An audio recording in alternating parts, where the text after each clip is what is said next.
এর কোরবানির সময় যখন গরু জবাই করো, একটা গরুর সামনে ছুরি দেখাইও না, নিষেধ, গরু কষ্ট পাবে। এক গরুর সামনে আর একটা গরুরে জবাই করবা না, গরু কষ্ট পাবে। গরুটারে রশি দিয়া বাইদা জমিনের মধ্যে শোয়াইয়া 1 সেকেন্ড দেরি করবা না।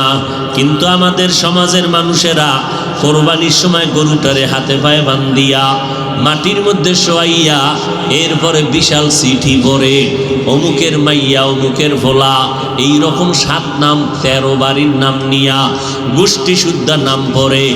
অমুক একজনের নাম আব্দুর রহমান, নাম পড়ল, বাবার নাম, মায়ের নাম, ওয়ার্ড, এরপরে থানা, এরপরে জেলা। কিও এত নাম কেন?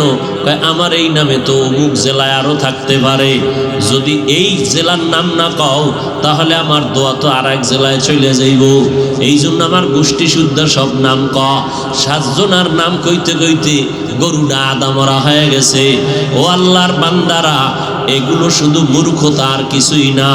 তুমি কোরবানি দিতেছো আমার আল্লাহর জন্য, কার নামে দাও কেউ জানার দরকার নাই, আমার আল্লাহ জানলেই তো যথেষ্ট। আল্লাহর জন্যই যদি দিয়া থাকো, ইমাম সাহেবের ডাইকে আবার গরুডারে কষ্ট দিয়ে কেন চিঠি পড়াও? এর একমাত্র কারণ এই মানুষটা বড় মূর্খ। এত ফেরকা সৌদি, মক্কা, মদিনায়, কিন্তু কই কিলাকিলি নাই, গীবত শিকায়াত নাই, কোনো দ্বন্দ্ব নাই। বুঝলাম না আমার সোনার বাংলার মধ্যে এত ধাক্কা ধাক্কি মুসলমানের মধ্যে ঢুকলো কেন? এত গীবত শিকায়াত কেন? চরমনায়ের বিরুদ্ধে গান, তাবলীগের বিরুদ্ধে গান, তাবলীগে গিয়া কোনো লাভ নাই, চরমনায় গিয়া লাভ নাই। ও আল্লাহর বান্দারা, কওমি মাদ্রাসায় পড়ে লাভ নাই, দেওবন্দীদের কাছে গেলে লাভ নাই, হাটহাজারী গেলে লাভ নাই। এই সমস্ত কথা বলে বলে মানুষকে বিভ্রান্ত করা হয়। আমি এক ওয়াজে বললাম, আপনার কথা আমি 1 মিনিটের জন্য মেনে নিয়ে বললাম, খোদার কসম চরমনাই যাব না, তাবলীগেও যাব না, উজানিও যাব না, বাহাদুরপুর যাব না, নানুপুরেও যাব না, কোন পীরের দরবারে যাব না, তাবলীগেও যাব না, দেওবন্দে যাব না, কওমি মাদ্রাসায় যাব না, হাটহাজারী যাব না। যাব কই? ঠিকানাটা দাও ভাইজান, এমন এক ঠিকানা দাও যেখানে গেলে দাড়ি কামানেওয়ালার দাড়ি উঠবে, যেই ঠিকানায় গেলে আমি বান্দার দিলটা নরম হবে, যেই ঠিকানায় যাওয়ার পর ওই আলেমের বয়ান শুনলে চোখে পানি আসবে, গাঞ্জাখোর গাঞ্জা ছেড়ে দিবে, বেনামাজি নামাজি হবে, সুদখোরেরা সুদ ছেড়ে দিবে। এমন একটা ঠিকানা দাও, তাহলে ওই জায়গায় যাব, কোনোদিন দেওবন্দীদের কাছে যাব না। ও ভাইজান, যাইতেও নিষেধ করলেন, আলাদা কোনো ঠিকানাও দিলেন না। আমগো মাঝখানে ফালাইয়া আপনি মজা নিবেন না? না, আমরা আল্লাহর আদালতে বিচার দেব। আসলে আপনি আমাদের বন্ধু না, আপনি বেঈমান বিধর্মীদের পাচাটা গোলাম। এখানে তো অনেক শিক্ষিত মানুষ, আমার মোহাব্বতের মানুষ, আমি সবাইকে মনে করি, যেহেতু পাশের মানুষ, একেবারে নির্দ্বিধা একজনে বলেন যাব না, আমি মেনে নিছি, কসম খাইছি না আল্লাহ, 1 মিনিটের জন্য আপনার কথা মানলাম, যাব না চরমনাই, যাব না, যাব না। আবু হানিফার মাযহাব মানবো না, বাদ, সব বাদ, সব বাদ। মাযহাবও মানবো না, চরমনাই যাব না, উজানি যাব না, তাবলীগে যাব না, কওমিতে যাব না। কোথায় যাব? ঠিকানা দাও। যেখানে গেলে বয়ান শুনলে কান্না আসবে, এমন এক আলেমের ঠিকানা দাও, দাও। যেখানে গেলে বেপর্দাওয়ালা পর্দাওয়ালা হবে, দাও ঠিকানা। কই? আমি তো দেখি না, সারা দেশ ঘুরে, ওই ঘুরে ফিরে দেখি উজানির ময়দানে গেলে বেনামাজি নামাজি হয়, ঘুরে ফিরে দেখলাম তাবলীগে গিয়া বহু মানুষ নামাজি হয়েছে, চরমনায় যাওয়ার কারণে বেপর্দাওয়ালা পর্দাওয়ালা হয়েছে। অতএব এদের বিরোধিতা করে কোনো লাভ নাই। যারা এই সমস্ত লাইনের বিরুদ্ধে কথা কয়, এরা আহলে হক হতে পারে না। আরে ভাই, এখন এক বউ রাত বাজে ঘটে, এখন এই চিল্লা চিল্লি মানুষ ঘুমাইব না? কি হ্যাঁ কিলে কিলে হইল নাকি আবার জোরে আওয়াজ। এমনি দেশের অবস্থা খারাপ, আল্লাহ হেদায়াত দান করুন। এত রাত্রে মাইক, বাইরের মাইক বন্ধ করে আমরা হেন মাইকে বয়ান শুনলি হইব। মানুষ ঘুমায়, বাচ্চারা ঘুমায়, বেশি রাত্র ওয়াজ করা ঠিক না। আবার ফজর সামনে, ঠিক না? যারা পড়বে না এগো ঠিক আর বেঠিক কি, এরা আজকে ফজরও পড়ে না, কাইলও পড়বে না, আব্বাই পড়ে না, আমিও পড়ি না, ব্যাস বয়ান চলতে থাকে। আল্লাহ হেদায়াত দান করুন। হায় হায়, ইয়া আইয়ুহাল্লাযীনা আমানু কু আনফুসাকুম ওয়া আহলিকুম নারা। একটু ভালো হইছে সাউন্ড, এই জন্য আমারটাও আগাইতেছে। এরে নবীর আশিকের দল, জমিন মুমিনের জন্য জেলখানা, বেঈমানের জন্য বালাখানা। যত কষ্ট মুমিন দুনিয়ায় করবা, মরণের পরে শান্তি শুরু আর শেষ হবে না। যত কষ্ট মুমিনেরা দুনিয়ার থেকে করে নাও, দুনিয়ার কষ্ট কোনো কষ্ট না, সূর্যের গরম কোনো গরম না। 9,30,00,000 মাইল উপরে কিয়ামতের দিন এই সূর্য যখন মাথার উপরে নেমে আসবে, গুনাহগারের মাথার মগজগুলো ভাতের মারের মতো ফুটবে। সূর্যের গরমে এই মাটির জমিনটা তামা হয়ে যাবে, আলাদা কোনো কিয়ামতের মাঠ হবে না। আমগো সিদ্ধিরগঞ্জ সহ গোটা দুনিয়ার জমিনটাই হবে কিয়ামতের মাঠ। এইটাই হবে মাঠ। আসমান থাকবে না, বিল্ডিং থাকবে না, পাহাড় গুলো তুলার মতো উঠতে থাকবে, পুরা জমিনটা সমতল হয়ে যাবে। মানুষ নাই, কিছুই নাই। যারা কবরে আছে আল্লাহ হুঙ্কার দিবে, এবার দাঁড়াও। আল্লাহ পাক ইসরাফিলের সিংহায় ফুৎকার দেওয়া মাত্র রুহু আসবে লাশের মধ্যে। এরপরে সব কবর থেকে জমিনের উপরে দাঁড়াইবে। আল্লাহর আদালত বা বিচারালয় হবে সিরিয়ার জমিন, বর্তমান সিরিয়া। ওখানে আল্লাহর বিচারালয় হবে। সব জমিনের মানুষগুলো উঠাইয়া আল্লাহ ফেরেশতার মাধ্যমে সেখানে নিয়ে যাবেন। আল্লাহ ওখানে নিয়ে বিচার কার্য শুরু করবেন। জহুর থেকে ফজর, এই ফজর আর জহুরের মাঝখানে যেই সময়, এতটুকু সময় মাত্র বিচারের সময় লাগবে। এই সময়ের মধ্যে বিচার কমপ্লিট হয়ে যাবে। আমগো সিদ্ধিরগঞ্জ থানার ভিতরে একটা মামলা 50 বছর হইয়া রইল, এটা শেষ হয় না। 50 বছর মাঝে মাঝে হাতিয়া দিলে তাজা হয়, মামলা শেষ হয় না। রব্বুল আলামিন হাসরের ময়দানে কোটি কোটি কোটি সহস্র কোটি মানুষ, এদের বিচার কেমনে আধা বেলায় শেষ হবে? বলে বান্দা বুঝবি না, যেটা বান্দার যেটা ধারণার বাইরে বুঝা অসম্ভব, এই আমার মাওলার কুদরতের দ্বারা সব কিছুই সম্ভব। কাদের কুদরত দারি বার কামাল, আন্তা রব্বি আন্তা হাসবি জুল জালাল, তুহি কাদের জলিলুল্লাহ জাহাদার, বহর হালে তুহি মেরা নেগাহদার। ও আল্লাহর বান্দারা, আল্লাহ বলেন জাহান্নাম থেকে নিজেকে বাঁচাও। 2 নাম্বার দায়িত্ব তোমার আহালকে বাঁচাও। 3 নাম্বার দায়িত্ব তোমার প্রতিবেশীরে বাঁচাও। 4 নাম্বার দায়িত্ব তোমার সমাজের লোক বাঁচাও। 5 নাম্বারে যদি সময় পাও উম্মত নিয়ে চিন্তা করো। উম্মতের সিরিয়াল 5, সমাজের চিন্তা করবা সিরিয়াল 4, ঘরের পাশের লোকের চিন্তা করবা সিরিয়াল 3, নিজের মাইয়া পোলা স্ত্রীর চিন্তা করবা সিরিয়াল 2। 1 নাম্বার সিরিয়াল, নিজে আগে জাহান্নাম থেকে বাঁচো। জাহান্নাম থেকে বাঁচার মানি গুনাহ থেকে নিজেরে বাঁচাও, কারণ গুনাহগারের পরিণাম ফল হলো জাহান্নাম।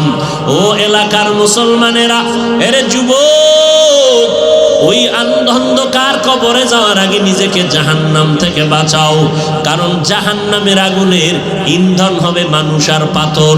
দুনিয়ার আগুন জ্বালাইতে গিয়া নরম নরম জিনিস দিয়ে আগুনকে প্রজ্বলিত করা হয়। আল্লাহ কয় জাহান্নামের আগুনটা আমি প্রজ্বলিত করব মানুষ আর পাথরের দ্বারা। অধিকাংশ মানুষ কোন মানুষ?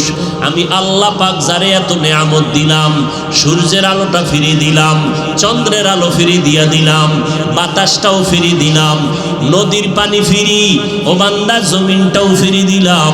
আমি আল্লাহ বিনিময়ে তোমার থেকে এই কথাও বলি নাই। এত কিছু দেওয়ার পর তোমার কাজ হলো সারা রাত আমারে ডাকবা। আল্লাহ কয় না। সারাদিন রোজা রাখবা। আল্লাহ বলে না। ব্যবসা করো, বাধা নাই। চাকরিজীবীরা চাকরি করো, বাধা নাই। লেখাপড়া করনেওয়ালারা স্কুল কলেজে লেখাপড়া করো, বাধা নাই। ইঞ্জিনিয়ার হও, ডাক্তার হও, সাংবাদিক হও, এসপি হও, ডিসি হও, এমপি মন্ত্রী হও, ইসলাম তোমাকে বাধা দেয় না। ইসলাম কি কয় জানো? ও বান্দা সব তোমার জন্য ছেড়ে দিলাম। ওয়াদাইয়ান ইলাল্লাহি বিইজনিহি ওয়া সিরাজাম মুনীরা।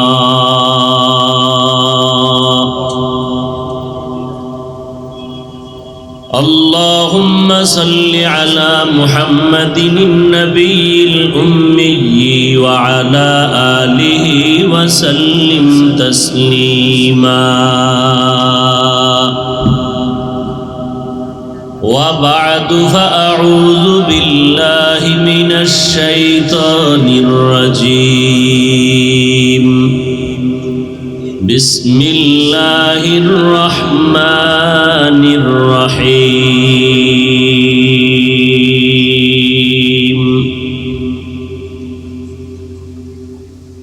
يا أيها الذين آمنوا قوا أنفسكم وأهليكم نارا وقودها الناس والحجارة عليها ملائكة غلاظ شداد لا يعصون الله ما أمرهم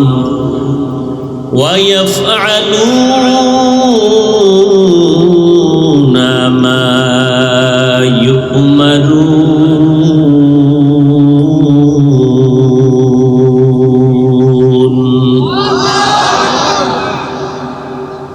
وقال النبي صلى الله عليه وآله وسلم: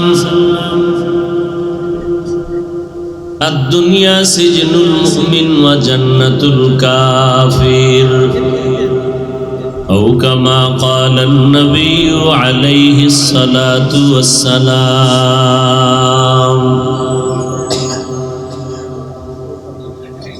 صدق الله مولانا العظيم، صدق رسوله النبي الأمي الكريم،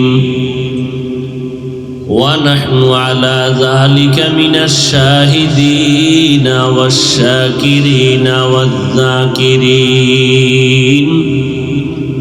والحمد لله رب العالمين. سبحانك لا علم لنا إلا ما علمتنا إنك أنت العليم الحكيم. رب اشرح لي صدري ويسر لي أمري واحلل عقدة من لساني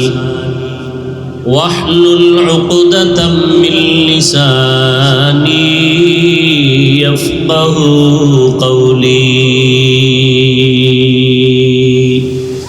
दुनिया में हो दुनिया का तलबगार नहीं हो, दार नहीं हो,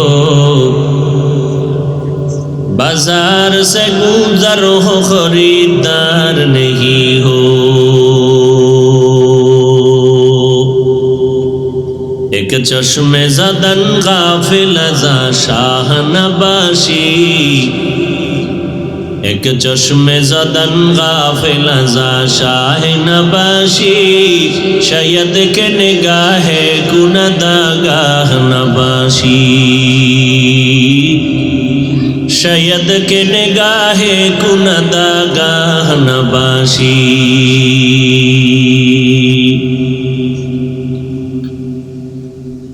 मकबूल है शाज है काबिल तो बहुत है मकबूल है शाज है काबिल तो बहुत है आईना के मानिंदे तो नहीं दिल तो बहुत है आईना के मानिंदे तो नहीं दिल तो बहुत है के আপনার আমার সকলের দুনিয়াতে শান্তি পরকালে মুক্তির জরিয়া বানায় দেন। নবীজির উপরে দরুদ ও সালাম লক্ষ কোটি দরুদ, যে নবীর কারণে আজ আমরা দুনিয়াতে আসতে পেরেছি এবং যে নবীর উম্মত হতে পেরেছি বিনা চাওয়া পাওয়ায়, এবং মোবারকবাদ জানাই যাদের অক্লান্ত পরিশ্রমে আজ এই সুন্দর আয়োজন।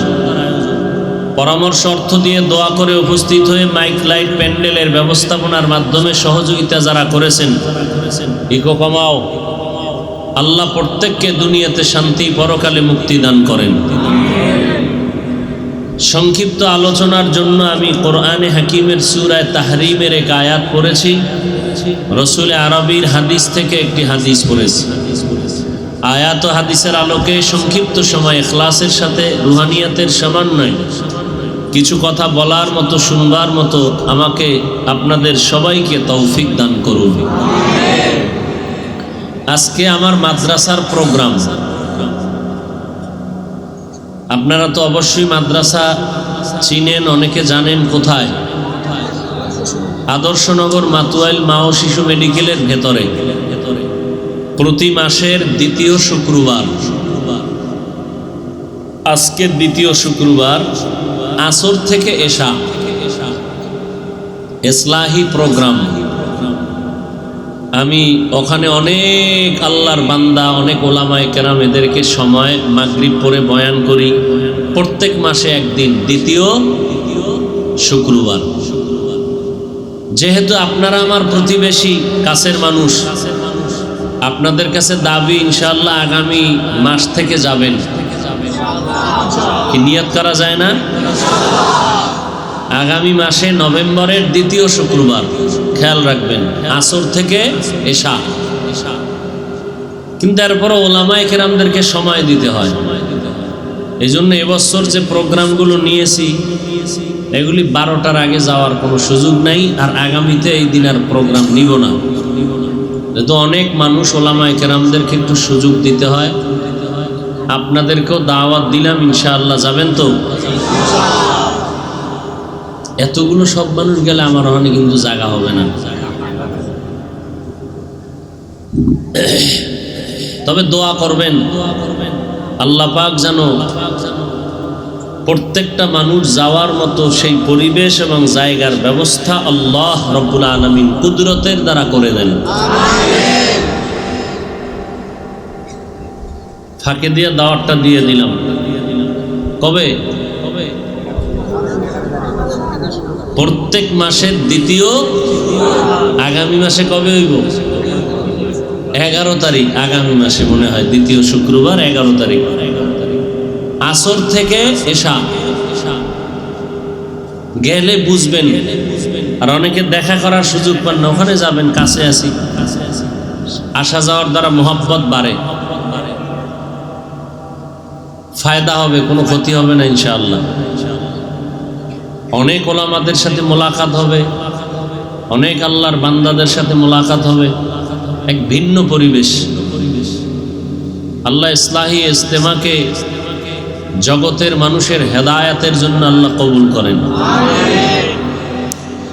ইয়া আইয়ুহাল্লাযীনা আমানু, আল্লাহ বলেন হে মুমিনেরা, কু আনফুসাকুম ওয়া আহলিকুম নারা, তোমরা জাহান্নাম থেকে নিজেকে বাঁচাও এবং তোমাদের আহাল পরিবারদেরকেও বাঁচাও। কেন? ওয়াকুদুহান নাসু ওয়াল হিজারা, জাহান্নামের আগুন হবে, আগুনের ইন্ধন হবে মানুষ এবং পাথর। আর সেখানে নির্দিষ্ট ফেরেশতা থাকবে, দারওয়ান। এরা কেমন মেজাজওয়ালা হবে? যেমন কুকুর। আলাইহা মালাইকাতুন গিলাজুন শিদাদুন লা ইয়াসুনাল্লাহা মা আমারহুম। কঠোর অন্তরওয়ালা ফেরেশতা। এই অন্তরে কোনো মায়া নাই, খালি ভিডা, বিসমিল্লাহ সারা ভিডা। এই ভিডানের মানুষই আলাদা। জেলখানায় গেলে, রিমান্ডে গেলে একদল আছে আলাদা খালি ভিডানের জন্য, এগো কামি হলো ভিডা। ফেরেশতা থাকবে কঠোর অন্তর, এদের মায়া নাই। তবে আল্লাহর হুকুমের বাইরে কিছু করবে না। আমগো দুনিয়ার লাইনে তো হুকুমের বাইরে অনেক কিছু করে, কথা ঠিক না? হুকুমের বাইরে ভিড়ায়, মারে। কেন? কিছু হাদিয়া পাওয়ার জন্য। ওখানে হাদিয়ার কোনো কাইফিয়াত নাই, সিস্টেম নাই। অতএব আল্লাহর হুকুমের বাইরে নাফরমানি করবে না। ওয়ায়াফআলুনা মা ইউমারুন, তারা ওই কাজই করবে যে কাজের হুকুম আল্লাহ দিবেন। আর একটা হাদিস পড়ছি, নবী বলেন আদ-দুনিয়া সিজনুল মুমিন ওয়া জান্নাতুল কাফির। দুনিয়া হলো মুমিনের জন্য জেলখানা, আর যারা মুমিন না, দুনিয়াদার, গুনাহগার, এদের জন্য শান্তির জায়গা, বালাখানা। জেলখানা বললেন কেন? মুমিনের জন্য। ভালো করে মনে রাখবেন, যেই সময় মোনাজাত দিয়ে ঘরে যাই সেই সময় মাত্র শুরু। থাকবেননি? এতক্ষণ যখন থাকলেন আর কিছু আর যাইবেন কই? যাওয়ার জায়গা আছে? ঘরে যাইবেন, বিদ্যুৎ নাই, গরম আর আগুন। তো রাস্তায় মোবাইল চালাইতে নেই তো, আজকে একটু কম চালাইলেন, গুণ একটু কম হলো, কালকে এটা পূরণ করে নিয়েন। আল্লাহ হেদায়াত দান করুন।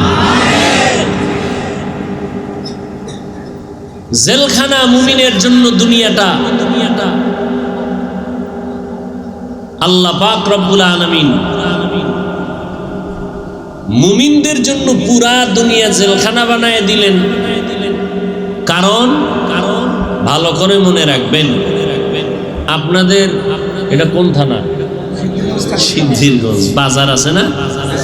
বাজারে দুই একটা কুকুর শাল লাগে, দেখা হয় না? কুকুর নাই বাজারে?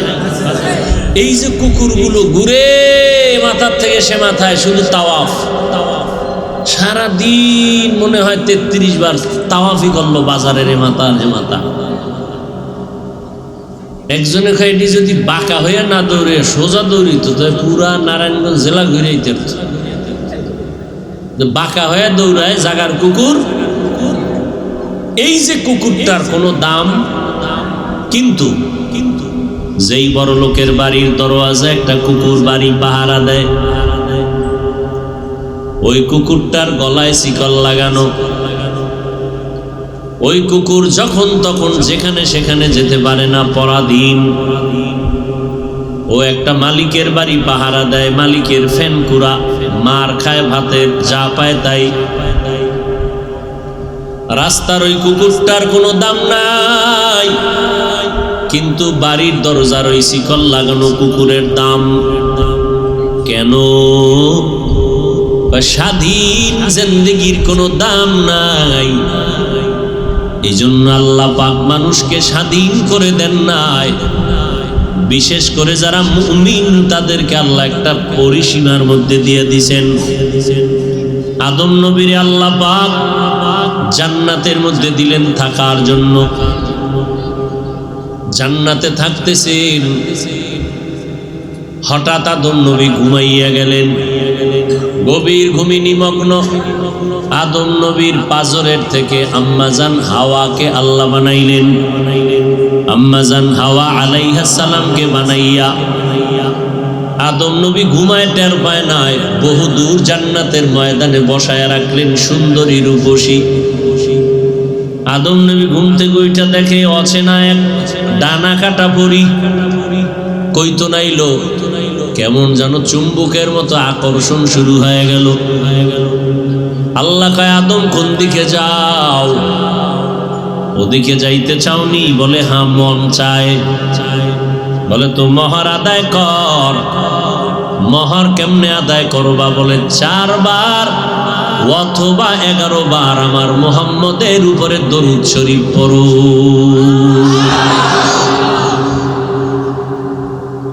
আমার নবীর উপরে আদম দরুদ পড়লেন, মোহর আদায় হয়ে গেল। এবার দুইজনে থাকো, তবে সাবধান। ইয়া আদম উসকুন আনতা ওয়া যাওজুকাল জান্নাতা ওয়া কুলা মিনহা রাগাদান হাইসু শিইতুমা। জান্নাতের বিশাল ময়দানে বিচরণ করো, মনে যা চায় দুজনে খাও। খানার বেলায় কোনো বাধা নাই, জনমের মতো খাও, স্বাধীনতা দিয়ে দিলাম। ওয়া কুলা মিনহা রাগাদান হাইসু শিইতুমা। থাকার বেলায় দুইজন স্বাধীন না, স্বামীর অধীনে সব স্ত্রীকে আল্লাহ পরাধীন করে দিলেন। খানার বেলায় স্বাধীন, স্ত্রীর রুচি মতো খাও, স্বামী তোমার রুচি মতো খানা খাও। থাকার বেলায় মহিলা তোমার স্বাধীনতা নাই, স্বামীর ঘরে যাইয়া স্বামী যেইভাবে রাখবে ওইভাবে থাকো। কারণ তুমি বড় লোকের মাইয়া, গরিবের ঘরে যদি যাও, ওই বড় লোকের ভাবটা দেখাইলে গরিব তোমারে রাখতে পারবে না। কিন্তু জাতের মেয়েদের একটা অভ্যাস হলো, গুণ হলো, মরুক আর বেঁচে থাক জীবনে বিয়া তাদের একটা। অজাতের মাইয়া না, যেটি জাতের। আর অজাতের কোনো হিসাব। জাতের মেয়ের বিয়া একটা, চাই বড় লোকের মেয়ে হোক, এমপির মেয়ে হোক, ও বলে আমার জীবনে বিয়া একটা। তার মানে এটা না এক স্বামী নিয়ে নিলাম, ও গরিব হলো আলহামদুলিল্লাহ, ধনী হলো আলহামদুলিল্লাহ। এখন কোন বড় লোক মাইয়া গরিবের সাথে যদি লাইন কইরা চইলা গিয়ে কয় আমার বাবা টাইলস মোজাইক করা বিল্ডিং এ ঘুমায়, এই ফকিন্নি তুই আমারে বিল্ডিং করে দে, ওই স্বামী জীবনে বিল্ডিং করে দিতে পারবে না। এই জন্য ইসলাম দ্বন্দ্ব মিটাইছে, কখনো দ্বন্দ্ব লাগায় নাই। ইসলামের আইন হলো, এই নারীরা স্বামী যেই ঘরে রাখবে ওই ঘরে থাকো। থাকার বেলায় স্বামীকে স্বাধীনতা দেওয়া হলো, স্বামী যেইভাবে রাখবে ওইভাবে থাকো। যদি দুইজনের আলাদা স্বাধীনতা দেয় তাহলে জীবনে সংসার হবে না, স্বামী স্ত্রীর মধ্যে মিল মোহাব্বত থাকবে না। আগুন জ্বলতে জ্বলতে দুনিয়ার জিন্দেগিটা বরবাদ হয়ে যাবে। কিন্তু খানার বেলায় আল্লাহ নারীদেরও স্বাধীনতা দিলেন, পুরুষেরও স্বাধীনতা দিলেন। এখানে বলে নাই স্বামী যা খাইবে মহিলার তা খেতে হবে, কারণ এখানে রুচির ব্যাপার। স্বামী যা খেতে চায় স্ত্রী তা খেতে চায় না। এই জন্য আল্লাহ রুচি অনুযায়ী দুজনার স্বাধীনতা দিয়ে দিলেন। থাকার বেলায় স্ত্রী মহিলার পরাধীন হয়ে থাকবে, কিন্তু খানার বেলায় দুজনার স্বাধীনতা। তবে স্বাধীনতারও একটা সীমাবদ্ধতা আছে। আল্লাহ বলেন ওয়ালা তাকরাবা হাযিহিশ শাজারা ফাতাকুনা মিনাজ জালিমিন। এই আদম, খানার স্বাধীনতা দিলাম, তার মানে স্ত্রীও মনে যা চাবে রুচি মতো খাবে, স্বামী যার মনে যা চাবে রুচি মতো খাবে। তবে সাবধান, নির্দিষ্ট গাছ দেখাইয়া বলে খবরদার, ওই গাছের কিনারায় ফল খাওয়া দূরের কথা, কাছেও যাবা না। মুফাসসিরিনে কেরাম বলেন আল্লাহ ওই গাছের নিকটে যাইতে নিষেধ কেন করলেন? ওই গাছটা কি গাছের মধ্যে কাটা ছিল? কয় না। ওই গাছের ফল খাইতে নিষেধ করলেন কেন? ওই গাছের ফল কি তিতা ছিল? কয় না। ফলের মধ্যে কি বিষ? কয় না। ভালো গাছ ভালো ফল নিষেধ কেন করলেন? আল্লাহ কিয়ামত পর্যন্ত একটা বিধান চালু করে দিলেন। তোদের বাবা মায়ের যে বিধানটা দিলাম, ওই মা বাবার সন্তান আদমের সন্তানেরা তোমাদের জন্য একই বিধান। যেখানে যাও যা মনে চায় খাও, তবে নিষিদ্ধ খানার কাছেও যাবা না। মনে চাইছে জিহ্বা বের করে খাইলা, খবরদার। পেটের মধ্যে পানির তৃষ্ণা আছে, গাছের থেকে ডাব পেরে খাও, কিন্তু খাইতে গিয়া পানি মনে করে মদের বোতল নিবি না রে বেঈমান। পানি মনে করিয়া খবরদার আঙ্গুরের জুস নিবি না রে, যেটাকে মদ বানায়। এই রকম কোনো মেডিসিন তুমি নিও না, এই রকম কোনো পানীয় জিনিস তুমি নিবা না, যেই পানীয় জিনিসের দ্বারা তোমার শরীরের ক্ষতি।